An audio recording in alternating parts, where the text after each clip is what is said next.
자, 요즘 여러 가지로 시끄러운 가운데 그래도 단 한 가지 다행인 점은 한국 증시가 전 세계 주요 선진국 대비해서 아웃퍼폼을 막 하고 있어요. 네. 솔직히 지금 미국이나 뭐 주요 선진국들 보면 솔직히 좀 고점 부담이 있기 때문에 어느 정도 기간 조정에 들어갔다고 봐야 되잖아요. 네. 근데 우리나라는 미국이 하락으로 끝나서 우리도 일단 개장 초에는 약간 보합권에서 출발했다가도 어느새 조금 있다 보면 지수가 엄청 또 뛰어 있어요. 네. 그러니까 동학개미 분들이 거의 쥐불놀이급으로 막 순환매를 막 돌리고 있는데 네. 뭐 한국판 뉴딜 관련주 그린 뉴딜 뭐 바이오 엔터 게임 뭐 심지어 막 굴뚝 산업까지 지금 사야 된다고 해가지고 지금 막 순환매가 지금 엄청나게 돌아가고 있잖아요. 거의 보니 하니의 돌려 돌림판. 야 오늘은 야 이거 하나 살까 이렇게. 네. 그래가지고 거의 좀 무서울 지경이고 한국 증시에 대한 버블 논란이 서서히 고개를 들고 있습니다. 사실은 좀 우리나라가 가진 강점들이 증시로 발현되는 과정이라고 보거든요. 왜냐하면 지금 이제 4차 산업에서 중요한 뭐 2차 전지의 소재, 5G 이런 것들의 원천 기술이나 중간재를 우리나라가 공급을 하기 때문에 지난번 우리 일본 방송에 이어서 일본 방송이요? 네. 누가 들으면 우리가 AV에라도 출연한 줄 알겠어요. 지난번 네. 일본 방송, 예. 네, NHK 방송에 아, 이어서 예. 네, 우리나라가 지금 4차 산업의 중간 다리 역할을 하고 있기 때문에 네. 또 제대로 이 코로나 국면에서 공장을 돌릴 수 있었던 게 이제 우리나라가 거의 유일하다 보니까 그럼 그동안에 한국은 외국인들의 ATM이네, 코리아 디스카운트네. 이거 이번에 진짜 그동안에 응축된 에너지로 활용해가지고 한번 전 세계 증시에서 우리가 우뚝 설 수 있나요? 저는 아주 좋은 과정이라고 생각합니다. 그러니까 시기가 그 어느 때보다 대외 환경이 좋은 것 같아요. 또 미중 무역 분쟁이 미국 대선을 앞두고 점점 가열차게 미국이 몰아붙이다 보니까 또 화해를 대신할 수 있는 것도 뭐 삼성전자나 그런 어떤 반사 이익 맞습니다. 조금 너무 낙관적으로만 보시는 게 아닌가 생각이 좀 저는 개인적으로 들어요. 저 자체가 좀 부정적인 사람이거든요. 이게 뭐 음모론 쪽으로 좋아하고 솔직히 작년 연말에만 해도 2020년도 경제 전망이 대부분 경기 침체가 오거나 아니면 글로벌 경기가 불경기에 돌입한다 뭐 이렇게들 알고 있었는데 갑자기 코로나가 오면서 유동성이 시장이 엄청 풀리다 보니까 증시는 완전히 180도 다른 양상을 보이고 있잖아요. 네. 저 이것도 약간 음모론을 생각하면 왜 옛날에 사스 백신 때 네. 빌 클린턴 재단에서 투자한 뭐 백신 회사가 돈을 벌었다 뭐 이렇게 소문 나면서 음모론이 있었는데 이번 코로나도 연준의 금리 정상화 혹은 어떤 이지머니나 유동성에서 이별하고 싶지 않은 어떤 세력이 그걸 막을 만한 어떤 바이러스를 퍼뜨린 게 아닌가. 네. 어렸을 때 학교 가기 싫어서 네. 눈병 날려고 별로. 예, 신발 밑창 같은 게 눈에다가 비비거나 눈이 가려운 것 같아요. 아니 코딱지 파고서 이렇게 눈에다가 막 묻히는 것처럼 누가 약간 그런 짓을 하는 게 아닌가. 눈이 가려워요 갑자기. 근데 이번에 네. 그 제가 아는 형님이 안과 의사인데 지금 안과가 지금 원래는 대목이잖아요. 아폴로 눈병 돌아야 되는데 사람들이 하도 개인 위생을 철저히 해가지고 눈병이 없대 올해. 그다음에 수영장 안 가잖아요. 네. 워터파크 잘 안 가잖아요. 그래서 그 안과 의사 형님은 지금 죽을 맛이라고. 그 마스크를 하는 게 코 안에 점막이 되게 건조하면 감기가 걸린대요. 근데 이제 마스크를 하면 이제 이 안이 촉촉하잖아요. 그 약간 그 이비인후과 가면 왜 감기 걸렸을 때 이렇게 들고 있잖아요. 그런 역할을 마스크 자체가 하기 때문에 오히려 더 감기도 안 걸리고 콧물도 잘 안 나오고 마스크가 되게 좋은 것 같아요. 이비인후과 그 기능을 한다고요, 마스크가? 네. 그럼 치질 환자도 팬티 입고 있는데 네. 왜 치질이 안 나죠? 거기다가 마스크랑 똑같은 작용 아니에요? 수분을 계속 해줘야 돼. 수분을요? 죄송합니다. 촉촉하게. 거기 항문은 호흡을 하지 않습니다, 여러분. 죄송합니다. 안과 의사 형님에서 거기까지 갔는데 어쨌든 간에 저는 솔직히 약간 버블이라는 느낌이 있어요. 왜냐면 전 옛날 사람이잖아요. 옛날 새로운 데이터맨 프로 막 이런 1세대 닷컴 버블 한번 경험해봤고 오죽 그때 딘 사람이 많으면 진짜 선생님들이 학교 급훈으로 주식을 하지 말자. 뭐 주식과 보증을 하는 자식을 낳지도 말자. 뭐 이런 거를 막 써놓는 선생님도 있을 정도로 그 정도로 때 나왔던 어쨌든 버블 전조 증상에 대한 이 일화가 뭐였냐면 그때는 다 객장에서 거래하잖아요. 네. 객장에 스님하고 애기 엄마가 등장하면 이건 버블이다. 그러니까 스님 그 정말 무소유로 나물만 드시는 그 스님이 네. 유혹을 못 이기고 주식을 사겠다고 거기까지 오셨을 때는 진짜 살 사람 다 샀다는 거죠. 그 다음에 애기 엄마가 애를 업고 뭐가 급하다고 그렇게 애까지 들쳐 업고 객장에 와서 창고에서 하는 말이 주식 하나 주세요. 아 무슨 종목이 아니에요. 주식 하나 주세요. 네. 이게 고점에 대한 어떤. 근데 실제로 지금 방송을 찍고 있는 딱 일주일 전에 그 저희 증권사 운용사의 모임 방에 어떤 분이 소식을 올렸어요. 수녀님이 두 분이 나타났더라고요. 야 이거 대형 증권사 불안한데? 그래서 혹시 이걸 공과금 내러 오신 거 아니냐. 공과금은 은행으로 가기가 더 편하시잖아요. 그러니까요. 증권사 지점 오래 걸리는데. 네, 제가 그 사진이 있는데 개인정보이기 때문에 공개는 못하지만 혹시 네. 진짜 수녀님은 아니고 네. 영화 엑스트라 분들이 네. 가끔 그런 경우가 있어요. 이게 군대에서 저희 때 유명한 일화였는데 국방 영화 같은 거를 군부대 주변에서 찍잖아요. 그런데 3스타 배역을 한 엑스트라 분이 3스타 그 군복을 입고 사우나를 간 거야. 다 뒤집어졌잖아요 거기. 근데 그분이 진짜 3스타가 아니라 하여튼 그래서 그분들이 정말 수녀님이었느냐. 근데 진짜 수녀님 같았어요. 아 그러면 진짜 나 불안한데? 약간 그 명동성당에서 본 그런 분들이었어. 되게 온화한 그 정말 1990년대 스님이었다면 이제는 수녀님인 것 같은데? 맞아요, 진짜예요. 제가 보여드릴 수도 있어요. 사실 제가 오늘 이제 증시 버블 이야기를 이제 우리가 해야 되니까 외신들을 쭉 찾아봤어요. 근데 보면 항상 주식이 올랐을 때 항상 버블 논란이 있었어요. 쭉 보면 제가 어디까지 찾아냐면 2009년까지 찾았어요, 외신. 근데 계속 버블이야 보면. 2009년 5월 달에도 버블은 오래 갈 것인가?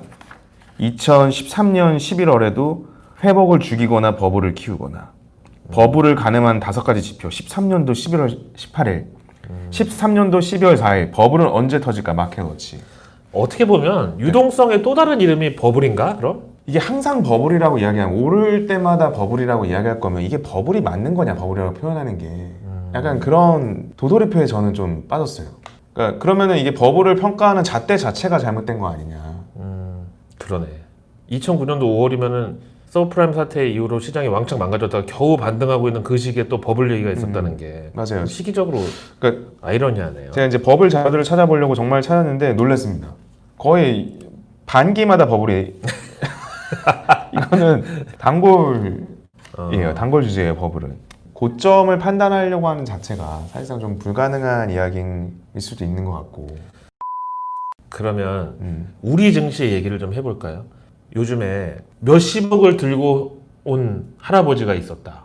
어떤 분이 나 이제 종합부동산세 도저히 안 되겠어가지고 대치동 성경아파트를 파는 돈 30억을 현금으로 들고 와서 CMA에 넣고 주식 사달라고 하고 가셨다. 뭐 이런 얘기가 나오는데 이거 사실은 정부에서 거의 너 죽고 나 죽자식으로 지금 부동산 규제하니까 대한민국 부동산 불패 신화에 좀 균열이 가면서 신머니 무브가 나타나고 있는 거 아닌가. 저는 그 부분에 진짜 동의하는 게 저는 실제로 이제 투자자분들 많이 만나니까 실제로 강남 집 이제 한 채 이상 있으신 분들은 그 매각 의지가 굉장히 많으시고 실제로 코비드 19으로 뭐 코스피가 막 1450포인트 갔었을 때 실제로 1400부터 한 1700, 1800까지도 그동안 부동산을 했던 큰 자금들 법인들도 뭐 부동산 시행이나 이런 쪽 프로젝트를 하던 데들도 몇백억씩 주식으로 넘어오는 것들이 굉장히 많았거든요. 법인 자금도. 네, 그러니까 이게 실질적으로 뭐 증시 대기 자금이 40조다, 50조다. 이게 사실 개인들 뭐 인력 예수금으로 들어와서 되는 형성되는 자금들이 아니거든요. 그러니까 정말 큰 자금들이 부동산에서 주식시장으로 옮겨왔던 건 맞고. 아니 얼마 전에 뭐 증권, 은행 이런 금융사 PB들을 상대로 서베이를 했는데 고액자 상가 80%가 그러니까 10명 중에 8명이 재테크 수단으로 주식을 선호한다고 밝혔대요. 아니 고액자 상가 그럼 왠지 부동산은 선호하고 채권형 펀드나 이런 거 선호하고 그냥 R 주식 개별 종목 매매는 조금 꺼릴 것 같잖아요. 근데 80%가 주식을 선호한다고 밝혔대요. 거의 단군의 최대 비율 아닌가 이 정도면? 저는 그 현상을 어떻게 해석하냐면 실질적으로 뭐 채권형 펀드 그 다음에 뭐 금리형 뭐 한 5, 6% 나오면서 뭔가 원금 보장성의 안전장치가 있는 것들 이런 것들이 굉장히 많이 사고가 났거든요. 그렇죠. 그러니까 저는 이렇게 생각해요. 단 한 푼이라도 뭔가 돈을 불려주는 거는 위험이 무조건 껴있어요. 근데 이게 주식의 리스크나 단 1원이라도 뭔가 이자가 나오는 거나 똑같은 전 리스크라고 보거든요. 그 리스크를 내가 통제할 수 있느냐 없느냐 차이인 건데 대부분 자산가들이 활용하던 뭐 금리형 상품이나 뭐 부동산을 담보로 한 그런 금융상품들이 사고가 많이 났고 실제로 그 실체가 없고 그러니까 이제 그 화난 자산가들이 정말 내가 그럼 할게 자기 주권을 찾아가는 그 재테크의 주권을 본인으로 되돌려 놓는 과정이라고 저는 생각이. 그러니까 사실은 예전 같으면 그게 간접 투자 상품, 기관 투자자들의 위탁이 돼서 운용될 자금들이었어요.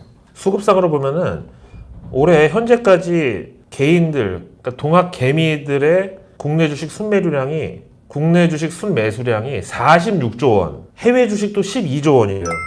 근데 전문가들은 아직도 50조 원이 증시 주변에 현재 대기하고 있다. 네네. 작년에는 개인은 순매도로 끝났거든요. 그러니까 비교 자체가 불가능한 수준이죠. 그러니까 해외 주식도 작년에는 1년 전체 통틀어서 3조 원이었는데 올해는 이미 7월까지 12조 원이라니까. 네. 요즘에는 기관하고 외국인이 매도로 잡히는 날 오히려 오후 보면은 개인들이 그거를 전부 사들여가지고 오후에 지수가 이만큼 뛰는 그런 일이 흔하게 발생하고 있어요. 네. 오히려 기관과 외국인이 던지는 날을 오늘 박앤세일이야 백화점 가자 막 이렇게 생각하는 거죠. 그럼 과연 대한민국의 경제 지표나 실물 경기는 어떠냐? 솔직히 괴리가 좀 크거든요. 네. 도대체 그럼 이 돈이 어디서 왔냐? 앞에 얘기하신 부동산에 집중된 그 투자 자산들이 이제 탈부동산 하는 자금 이게 지금 많고 네. 그다음에 얘기하신 대로 그동안 간접 투자 상품 금융 상품에 들어갔던 돈들이 어떤 불신과 일련의 사고들로 인해서 투자자들의 주권 찾기 차원 네. 참 좋은 말인 것 같아요. 그런 차원에서 지금 증시로 직접 유입되고 있다는 건데 그러니까 지금 개인이라고 찍히는 자금이 사실 기존에는 기관 자금이었던 거죠. 그렇죠. 펀드에 들어갔던 자금이니까. 네. 그리고 또 하나가 있죠. B2라고 해서 빚내서 투자하는 것들. 그러니까 뭐 빚이라고 해서 무조건 나쁜 게 아니라 이제 부동산 할 때 우리가 예전에 뭐 60%, 70% LTV 기본이죠. 네, 담보대출 해가지고 좋은 자산들을 취득했듯이 실제로 지금 증권사에서 대출 잔고가 없어서 돈 못 빌려드릴 경우도 많거든요. 그러니까 제가 대출을 제가 전문적으로 예전 직장부터 많이 해왔었고 관리를 해왔었는데 진짜 대출 잔고가 없을 정도예요. 더 이상 못 빌려드릴 정도로 다소진을 할 정도로 그만큼 네. 수요가 많다는. 그렇죠. 그리고 삼성전자 같은 우량주 같은 경우에는 삼성전자 매수하면은 60%에서 70%가 대출이 되니까 1억 원 삼성전자 매수하고 6천에서 7천만 원 대출해서 쓸 수 있고 금리가 또 낮아요. 또 배당이 삼성전자는 뭐 2.5% 나오잖아요. 그럼 배당 나온 걸로 또 이자 갚고 이러한 것들이 가능한 정말 바야흐로 유동성의 시대다. 여기다 저는 60, 70대 노년층이라는 분류도 사실은 조금 이제는 불경스러울 수 있을 정도로 이분들이 요즘 활발하게 활동하시는데 기존의 분류를 보면 노년층의 스마트폰 보급률이 70%가 넘어요. 네. 근데 이분들이 대부분 이제 대한민국의 어떤 근대화 그리고 경제 발전기에 자산을 축적하고 있었는데 그동안 이분들은 부동산에만 무조건 불패 신화를 갖고 있던 분들이 이번에 움직이기 시작한 거죠. 그래서 이제는 60, 70대 어르신들도 스마트폰으로 주식 보고 해외 주식도 보고 다 이걸 하시는데 진짜 이제는 어떤 이 시니어들의 구매력을 우리가 무시 못하는 게 강남의 어떤 백화점 자료에 보니까 60, 70대 분들의 그 소비가 전체 명품의 15%를 차지하고요. 수입 의류 있잖아요. 거기에 20%를 60, 70대 계층에서 구매를 하셨대요. 그럼 이제 미국 같은 경우에는 한국 베이비붐 세대보다 한 10년, 15년 빨랐잖아요. 네. 그러니까 거기는 이제 지금 60, 70대가 베이비부머 세대인데 이분들 차지하는 소비 비중이 전체 매출에서 43%. 여기는 빅티켓 아이템을 사는 거죠. 네. 뭐 캠핑카도 하나 사고 막 큰 것들. 그래서 이제는 진짜 주변에서 보면 제 주변에 60, 70대 제가 옛날에 회사에 있을 때 저희 사장님이었던 분 아직도 이제 연락드리고 뭐 가끔 밥도 먹고 친하게 지내는데 보면 더 이상 저 옛날에 어렸을 때 우리 할아버지라고 생각했던 그분들하고는 완전히 다른 패턴이에요. 그러니까 이분들이 주식시장에서도 활발하게 활동을 하는 거죠. 네. 그래서 이거를 액티브 그레이, 골든 그레이, 심지어 그레이네상스 그레이하고 르네상스 합쳐가지고 이렇게도 불러요. 이게 마케팅 용어 중에 요즘에 아주 대중적 용어가 됐을 정도로. 실제로 이제 저희 팀의 주요 투자자분 중에서 제일 연세가 많으신 분이 40년대 초반 이제 저랑 오랫동안 투자했던 분인데 거의 80에 가까우신. 네. 저희 팀에서 이야기 되는 거는 거의 저희 팀의 워렌 버핏이라 불리거든요. 와. 정말 그 적극적인 투자 많이 하시고 근데 그런 것들이 다 성공해서 엑시트가 되고 이제 좋은 성과들을 많이 옛날 같으면 80 되신 분은 아유 이 나이에 내가 뭘 얼마나 더 벌고 살겠다고 주식이야. 그냥 나는 은행에 넣어놓고 죽을 때까지 갖고 있다가 그 뒤로는 몰라. 그런데 지금 40년대 초반생 고객분께서 그렇게 활발하게 투자를 하시고 그러니까 이 세상 변하는 거에 본인이 참여하는 게 너무나 재밌으신 그런 차원이구나. 네. 제가 이제 자료들 갖다 드리면 다 검토하시고 투자 결정도 굉장히 빨리 내시고 그러네. 은퇴를 하시고 나서도 은퇴 후의 세월을 그냥 뭐 지난 그 나의 어떤 활발하게 활동하던 시대를 그리워하고 마칠 게 아니라 내가 그 회사 주식 사서 주주로 활동하면 되잖아요. 네네.